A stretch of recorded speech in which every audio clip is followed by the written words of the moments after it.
तो कोरोना का इलाज प्लाज्मा थेरेपी से मिलने की उम्मीद बढ़ गई है। दिल्ली में पिछले हफ्ते कोरोना मरीज को दी गई है प्लाज्मा थेरेपी। और आपको बताएं कि प्लाज्मा थेरेपी दिए जाने के बाद कल मरीज की हालत में सुधार हुआ है। देश में पहली बार किसी कोरोना मरीज को यह प्लाज्मा थेरेपी दी गई है, जिसका असर भी दिखाई दे रहा है।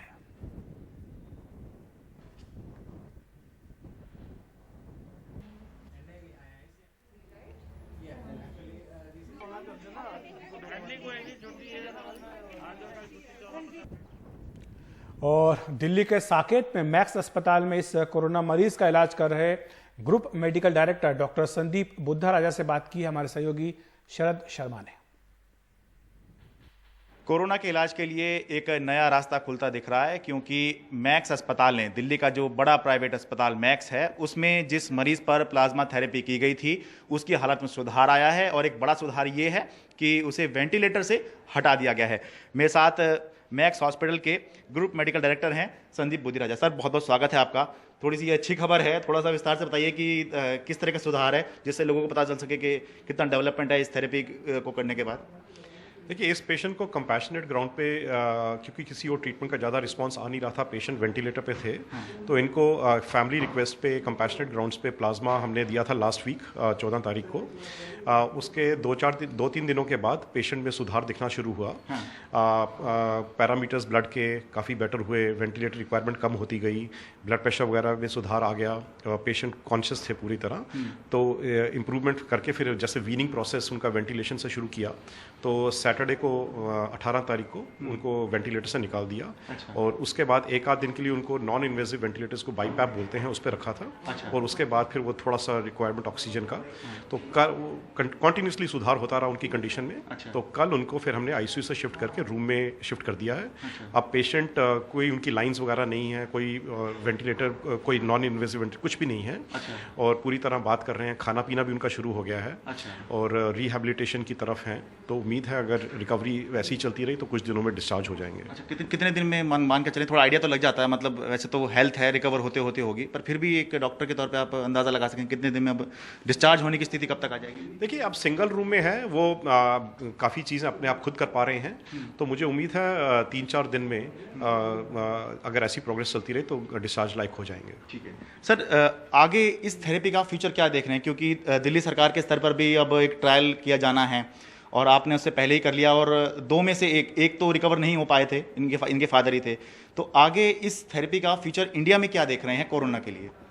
देखिए, प्लाज्मा थेरेपी हमें 2 चीज़ें ध्यान देनी है कि एक तो कोई नई चीज़ नहीं है, ये सदियों से यूज़ की जा रही है, और स्पेशली तब यूज़ करते हैं जब तक हमारे पास उस बीमारी का स्पेसिफिक कोई इलाज ना हो।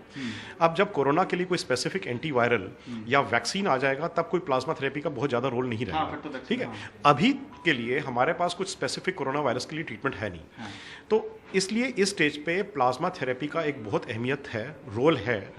अब ये दूसरा हमें ये देखना है कि ये इसको हम मैजिक नहीं समझें, यह ना समझें कि प्लाज्मा थेरेपी मतलब 100% क्योर। प्लाज्मा थेरेपी जो है एक स्टैंडर्ड ट्रीटमेंट प्रोटोकॉल के साथ अगर ऐड किया जाए तो ये काफ़ी मरीजों को हेल्प कर सकता है। मरीजों की सिलेक्शन बहुत ज़रूरी है। बहुत माइल्ड केसेस में या बिल्कुल टर्मिनल केसेस में उसको यूज़ करने से ज़्यादा फायदा नहीं होगा। मॉडरेट केसेस के सिवियरिटी में जहाँ पे हम देखें कि नॉर्मल स्टैंडर्ड ऑफ केयर जो है उसको करने के बावजूद भी पेशेंट में अगर इंप्रूवमेंट नहीं हो रही, या पेशेंट ऑलमोस्ट वेंटिलेटर की तादाद पे आ गया है, या वेंटिलेटर पे है लेकिन इंप्रूवमेंट नहीं हो रही, तो उस सिचुएशन में उन मरीजों में प्लाज्मा थेरेपी का रोल हो सकता है, और उनमें से काफ़ी मरीजों को बेनिफिट भी हो सकता है। सर, बहुत से लोगों के मन में भी ये ख्याल आ रहा है कि ये थेरेपी जो है कितनी खर्चीली हो सकती है, क्या इसका कॉस्ट हो सकता है? ये बिल्कुल, आई थिंक इस थेरेपी में सबसे अच्छी बात तो ये है, कॉस्ट का कोई प्रॉब्लम ही नहीं है, कोई ज़्यादा एक्सपेंसिव चीज़ ही नहीं है ये। कोई नॉर्मल आप एंटीबायोटिक या एंटीवायरल यूज़ करें, इंजेक्शन यूज़ करें, वो इससे कहीं महंगे होंगे। इसमें मेन दवाई क्या है? पेशेंट का, रिकवर्ड पेशेंट का जो हेल्दी अब डोनर है उसका प्लाज्मा, जो कि सेल्फ वॉलंटरी डोनेशन है, जो कि फ्री ऑफ कॉस्ट है। मशीन ऑलरेडी हॉस्पिटल्स में होती है जो ये प्लाज्मा सेपरेट करने के लिए, उन्हीं हॉस्पिटल्स में हो सकता है ये इलाज। बाकी बची कॉस्ट वो ट्यूब्स की और बैग्स की जो डिस्पोजेबल है वही कॉस्ट है, जो कि ना के बराबर है। ठीक है। एक आखिरी सवाल सर, सरकार अभी ट्रायल करने वाली है, तो क्या आपसे कुछ उन्होंने जानकारी मांगी है कि आपने किस तरह से किया, या क्या आपने चीज़ें इस्तेमाल करी, कुछ इस तरह की आपकी बातचीत हुई है, या आप कुछ उनको फीडबैक देना चाहेंगे? नहीं, इनफैक्ट उल्टा ही है। आईसीएमआर ने इसका प्रोटोकॉल बनाया है। हमने वही प्रोटोकॉल यूज़ किया जो आईसीएमआर ने बनाया है। तो इनफैक्ट गाइडेंस तो हमने ली आईसीएमआर से। अच्छा। लेकिन आईसीएमआर ने अब क्या और डीसीजीआई ने वो ट्रायल्स जो वेबसाइट पर डाले हैं, अब वो हॉस्पिटल्स को कह रहे हैं कि आप अप्लाई करें to become part of this trial. तो उस चीज के लिए, स्टडी का पार्ट बनने के लिए। ये अच्छी खबर थी अखिलेश। और अब इस समय की हमको अहम जानकारी दे दे पश्चिम बंगाल के राज्यपाल जगदीप धनखड़ हमारे साथ जुड़ रहे हैं। बहुत बहुत शुक्रिया, धन्यवाद धनखड़ जी समय देने के लिए।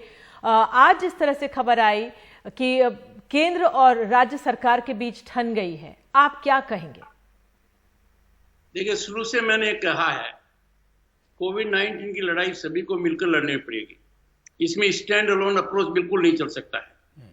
राज्य की सभी राजनीतिक दलों ने राज्य सरकार को समर्थन दिया, इसकी मैंने बड़ी सराहना की और मैंने लगातार आग्रह किया कि पश्चिम बंगाल की सरकार केंद्र के साथ कंधे से कंधा मिलाकर कोविड-19 की लड़ाई लड़े, पर हालात ऐसे नहीं बन रहे हैं।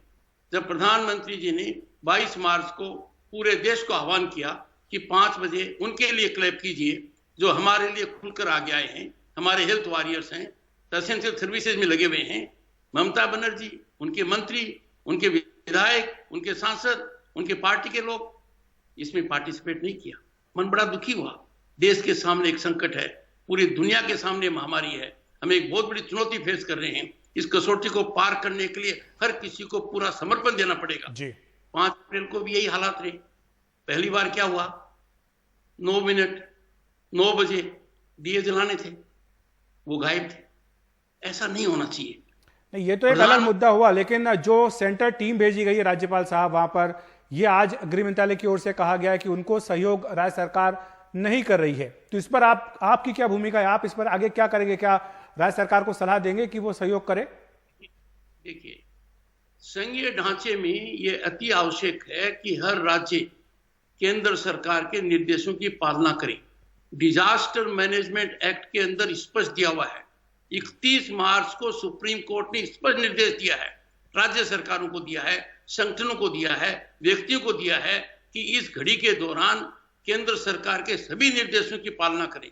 अब सुप्रीम कोर्ट की अनदेखी कर कर, कानून की अनदेखी कर कर उनको सहयोग न देना दुर्भाग्यपूर्ण है। As a matter of fact खुले दिल से, रेड कारपेट से उनको स्वीकार करना चाहिए था कि आप हमारे राज्य में आए हो, आप हमारी मदद करने आए हो, हमारी कमी है उसको दूर करने आए हो, हम आपका स्वागत करते हैं। लेकिन जी, पश्चिम बंगाल की तरफ से ये कहा जा रहा है सर कि पश्चिम बंगाल में तो 6 टीम्स भेजी गई हैं और गुजरात में नहीं भेजी जा रही है। पक्षपात या दबाव की बात कह रही है ममता बनर्जी सरकार। ममता बनर्जी लगातार एक काम कर रही है, वो संविधान का उल्लंघन कर रही हैं, डेमोक्रेटिक प्रिंसिपल्स को फॉलो नहीं कर रही हैं और ऐसा समझती हैं कि वो राज्य एक अलग है जो संविधान के अंतर्गत नहीं है। ये दुर्भाग्यपूर्ण है। एक तरफ तो उन्होंने ग्लोबल फोरम बना लिया, राज्यपाल को अब तक जानकारी नहीं उसका आदेश क्या है। जब आप बाहर से लोगों की मदद लेते हो, कोई गलत नहीं है इसमें, तो देश की व्यवस्था के तहत, देश के कानून के तहत, सुप्रीम कोर्ट के निर्देशों के तहत यदि अगर केंद्रीय टीम आती है, आपका इवैल्यूएशन करती है, व्हाट्स रॉन्ग विद इट? और मैं आपको बता सकता हूं पश्चिम बंगाल के हालात भयानक हैं। पश्चिम बंगाल के अंदर हम भूखमरी की ओर बढ़ रहे हैं। पश्चिम बंगाल केंद्र के विरोध में खड़ा होकर जनता को बहुत बड़े नुकसान में डाल रहा है। आपको एक उदाहरण देता हूं, देश के हर किसान को आज तक 10,000 रुपया मिल चुका है, हर किसान को, प्रधानमंत्री किसान सम्मान निधि के तहत। पश्चिम बंगाल के 70 लाख किसानों को आज तक इसमें 1 पैसा नहीं मिला। इसमें राज्य सरकार का कोई लेना देना नहीं है, राज्य सरकार का कोई हिस्सा नहीं है, वो हर किसान का हक है। यदि अगर वो 10,000 रुपये पश्चिम बंगाल के 70 लाख किसानों को मिलते तो आज 7,000 करोड़ होते। वो अभी भी दिए गए। वो उसमें तृणमूल कांग्रेस सरकार का ये कहना है वहां पर कि वो एक अलग योजना राज्य के किसानों के लिए चला रहे हैं। बहरहाल आपसे सवाल ये था धनखड़ साहब की, अब आप क्या करेंगे? क्या आप केंद्र सरकारों को रिपोर्ट दे रहे हैं कि जो राज्य में हो रहा है इसके बारे में आगे कोई कार्रवाई करने की बात भी है? एक सेकंड पहले इस बात को सुनिए। आप कुछ भी करें, किसान को जो केंद्र सरकार दे रही है उसका हक है जी, उसको आप बीच में क्यों ले रहे हैं? 7,000 करोड़ है, आपने तो कुछ दिया नहीं है। बजट भाषण मैंने पढ़ा है, उसका 5-7% भी नहीं दिया है, जो हर देश के किसान को मिल रहा है। 10,000 तक मिल चुका है, 70 लाख किसान उससे क्यों वंचित रहे? इसी बात के लिए कि एक ईगो प्रॉब्लम आ गया है। केंद्र की स्कीम है, हम 7,000 करोड़ उनको नहीं मिलने देंगे, क्योंकि हम जानकारी नहीं भेजेंगे। आपका इसमें हिसाब आगे नहीं। क्या होगा? जिस तरह का ये कहा गया है गृह मंत्रालय की ओर से कि सहयोग नहीं कर रही है राज्य सरकार, आप राज्यपाल हैं, क्या आप कोई रिपोर्ट भेज रहे हैं केंद्र को, किसी तरह की कार्रवाई करने की अनुशंसा कर रहे हैं, या जो टीमें गई उनकी सुरक्षा की जिम्मेदारी आप सुनिश्चित करने के लिए कहेंगे राज्य सरकार को? केंद्र को क्या रिपोर्ट भेजता हूं उसकी मैं सार्वजनिक चर्चा नहीं करता, पर मैं आपको ये बता दूं, आज के दिन लोगों में भूखमरी है। प्रधानमंत्री की योजना के तहत 3 महीने तक का फ्री राशन है, उसमें कोई सब्सिडी नहीं है। पश्चिम बंगाल सरकार उसको नहीं ले रही है। मैंने बड़ा प्रेशर डाला तो उन्होंने 2 दिन पहले शुरुआत की है। पब्लिक डिस्ट्रीब्यूशन सिस्टम पश्चिम बंगाल में पूरा पॉलिटिसाइज्ड है, रूलिंग पार्टी के कार्यकर्ता के कंट्रोल में है। राशन डीलर्स को धमकी देकर टोकन के आधार पर दिया जा रहा है, उनको शॉर्टेज मिल रहा है, कट हो रहा है, क्वालिटी कम है, क्वांटिटी कम है। मुझे बताइए ये कौन सा गवर्नेंस है? धनकर सर, आखिर में पूछना चाहेंगे सर कि चुनावी साल है, ऐसे में क्यों अपने किसानों का या आम जनता का, क्योंकि वहां पे सोशल डिस्टेंसिंग नहीं हो रही है, क्यों इस तरह से होने दे रही होंगी ममता सरकार? ये तो प्रश्न आपको ममता जी से पूछना चाहिए। मैं बहुत बार पूछ चुका हूं, एक भी प्रश्न का जवाब नहीं दिया है। भारत के संविधान के तहत कार्यविधि करना पश्चिम बंगाल के मुख्यमंत्री की मंशा में नहीं है, ऐसा मुझे लगता है। मैं 8 महीने से राज्यपाल हूं, मैंने बहुत पेशेंस दिखाया है। I have persevered, bring down this iron curtain. आप संविधान की पालना कीजिए, आप मुझे ब्रीफ कीजिए, नहीं करती हैं। लेकिन धनखड़ साहब, आपके ऊपर भी आरोप लगाती है ममता बनर्जी और उनकी पार्टी की, आप जो है केंद्र सरकार के इशारे पर काम कर रहे हैं, आप बीजेपी के नेता की तरह बर्ताव करते हैं, ना कि एक राज्यपाल, एक संवैधानिक पद पर बैठे व्यक्ति की तरह। बात पूछता हूं हाथ जोड़कर, आप मुझे बता दिए राज्यपाल ने 8 महीने में कौन सा ऐसा काम किया जो संविधान के दायरे में नहीं है? एक बता दीजिए। मैं हर किसी को ये चुनौती देता हूं। मैं राज्य की सभी राजनीतिक दलों के टच में हूं। मेरा कार्य बढ़ गया है कोविड-19 के द्वारा, पर ऐसे हालात यहाँ पर हैं जिसकी सार्वजनिक रूप से मैं चर्चा भी नहीं करना चाहता। ये पीडीएस स्कैम जो अमर हो रहा है, ये बैलून जो दिन ब दिन बढ़ता जा रहा है, ये उन स्कैम्स को भी पार कर देगा जो पश्चिम बंगाल ने देखे हैं पहले। मेरे लिए बहुत आवश्यक है कि आज के दिन गरीब के पास वो मुफ्त राशन जो 3 महीने के लिए है, जो 5 किलो राइस पर व्यक्ति पर महीने है, 1 किलो दाल पर फैमिली है, फ्री है, वो क्यों नहीं ले रहे हैं? उसके लिए भी जोर देना पड़ रहा है। अब ये प्रश्न आप मुझसे पूछेंगे कि इसमें क्या है? किसान के साथ अन्याय, पीडीएस के साथ अन्याय, पॉलिटिसाइजेशन ऑफ पीडीएस, ये गवर्नेंस के हिस्से नहीं है। मुख्यमंत्री गवर्नर से क्यों नहीं मिलती है? 8 महीने में उनको समय नहीं मिलता है। ये क्या आचरण है? We are in a democracy. ये कोई ममता का फ्रीडम नहीं है, ये कोई ममता का अलग संविधान नहीं है। She has to abide by the constitution. हालात को देखकर, हालात की नजाकत को देखकर, ये मानकर कि ऐसी घड़ी में मुझे राज्य सरकार के साथ कंधे से कंधा काम करना चाहिए, मैं थोड़ा चुप हूं।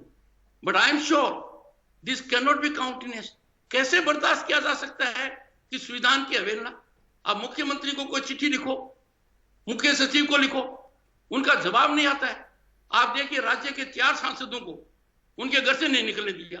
क्या सांसद को अधिकार नहीं है कि वो इस संकट की घड़ी में अपनी जनता का सहयोग करे? आपके पास क्या रिपोर्ट है? जो मामले वहां पर आए हैं, क्या आपको लगता है कि ठीक से जांच हो रही है कोरोना संक्रमित लोगों की, और जो आंकड़े वहां से आए हैं वो ऐसे आंकड़े के जिन पर विश्वास किया जा सकता है, या फिर उन पर भी संदेह है?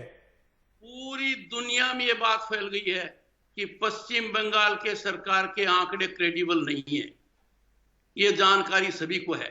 हमारे स्थानीय हालात यदि आप पता लगाएंगे, और यही कारण है एक कि केंद्रीय टीम के बारे में पश्चिम बंगाल की सरकार का यह रवैया, कोई इस बात का अंदाजा लगा सकता है कि केंद्र से टीम आ रही है, केंद्र की टीम आपके सहयोग के लिए आ रही है, वो एक्सपर्ट्स की आ रही है, it should have been welcome. डर लग रहा है। हॉस्पिटल्स में जाकर देखेंगे, doctors in Paschim Bengal they are stressed, they are very, वो कह रहे हैं ऐसा दुनिया में हमने पहले कभी नहीं देखा। धनखड़ सर, क्या क्या जो वहां के डॉक्टर्स हैं उन्होंने क्या आपसे संपर्क साधा है, या जो स्वास्थ्य सेवा में लोग जुड़े हुए हैं, क्या उनका आपसे कोई संपर्क या कुछ आपसे उन्होंने बात की है? मैं 15 घंटे रोज काम कर रहा हूं। डॉक्टर से चर्चा हुई है, उनकी एसोसिएशन से हुई है, इंटर्न से हुई है, यंग डॉक्टर से हुए हैं। मैं यदि अगर टेलीविजन पर बताने लगूंगा कि वो कितना भयानक सीन पेंट कर रहे हैं तो दिल दहक जाएगा। ऐसी हालात है, hospital after hospital are becoming victim. Quarantine किन का हो रहा है? डॉक्टर्स एंड नर्सेज का। मेरे समझ में नहीं आता, why can't we have a credible system? ईमानदारी से लोगों को स्थिति क्यों नहीं बताएं? ये स्थिति का सही विवरण लोगों को देंगे, वो ज्यादा जागरूक होंगे, वो उदासीन नहीं रहेंगे। एक आखिर में एक प्रश्न है आपसे सर, क्या आपके हिसाब से जो पश्चिम बंगाल के हालात जो आप बता रहे हैं, क्या ये धारा 356 के इस्तेमाल के लिए एक फिट केस है? मैं ये कहूंगा, ये विषय इन बातों के सोचने का नहीं है। हम एक बहुत बड़ी महामारी से लड़ रहे हैं, ये बहुत बड़ी चुनौती है। इस कसौटी को पार करने के लिए मैं मुख्यमंत्री और उनकी सरकार से हाथ जोड़कर एक ही आवेदन करता रहा हूं, प्लीज डोंट प्ले पॉलिटिक्स। आप अपना पॉलिटिकल एंटेना डिसेबल कर दीजिए, लड़ाई ढंग से लड़िए, केंद्र से मदद लीजिए, लोगों को राहत दीजिए, अपने कार्यकर्ताओं से पीडीएस को दूर कीजिए। ऐसा नहीं हो सकता। प्रांत में देखिए, 4 सांसद घर से नहीं निकल पाए और एक सांसद जो रूलिंग पार्टी का है वो क्लेम करता है कि मैं 5-7 दिन से 40,000 लोगों को भोजन करा रहा हूं। ये बातें गले नहीं उतरती हैं। यहाँ की एडमिनिस्ट्रेशन की चिंताएं हमसे साझा की, अपने परेशानियां साझा की, बहुत बहुत शुक्रिया, धन्यवाद आपका। तो जगदीप धनखड़ राज्यपाल जो हैं पश्चिम बंगाल के, उन्होंने चिंताएं जाहिर की है जिस तरह से केंद्र और पश्चिम बंगाल में ठन गई है, और इस सब के बीच जो आम जनता है, जो वहां पे किसान है, उसको मुश्किल का सामना करना पड़ रहा है। वक्त ब्रेक का।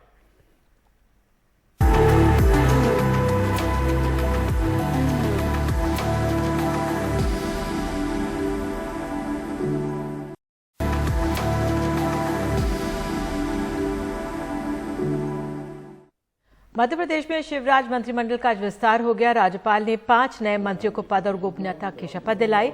जिन मंत्रियों को शपथ दिलाई गई वो हैं नरोत्तम मिश्रा, कमल पटेल, तुलसी सिलावट, मीना सिंह और गोविंद सिंह राजपूत। इनमें से गोविंद सिंह राजपूत और तुलसी सिलावट सिंधिया खेमे के बताए जा रहे हैं। एक बात गौर करने वाली ये भी है कि किसी भी मंत्री ने शपथ ग्रहण के दौरान मास्क नहीं पहना था, हालांकि सोशल डिस्टेंसिंग देखी गई।